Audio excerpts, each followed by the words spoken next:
സ്വാഗതം. അപ്പൊ നമ്മൾ ഇന്നത്തെ പരിപാടി സംഭാരാണ്. അതിന് ഉണ്ടാക്കാൻ വേണ്ടി വെള്ളമുണ്ട്, തൈരുണ്ട്. തൈര് ജ്യൂസ് ആക്കണം, കട്ടി തൈര് വേണ്ട.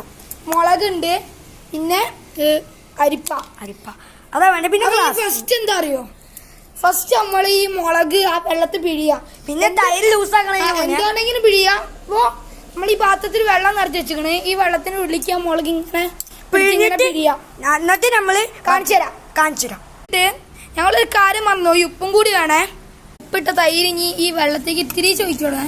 അത് ഒഴിച്ചിട്ട് ഞങ്ങൾ സംഭാരടാ ഇനി റെഡി ആയിട്ട് അരിച്ചെടുക്കണം. എന്നിട്ട് ഞങ്ങൾ ഗ്ലാസ്സിലാക്കിയിട്ട് കുടിക്കണ കാണിച്ചു തരാം. ഗായ്സ്, നമ്മളിപ്പോ ഉണ്ടാക്കിയിട്ടുണ്ട്, കാണിച്ചു തരാം. ഇതാണ് ഉണ്ടാക്കിയത് കേട്ടോ. ഇനി ഞങ്ങൾ കുടിക്കുകയാണ് കേട്ടോ. നിങ്ങളിപ്പൊ കാണാം. നിങ്ങൾക്ക്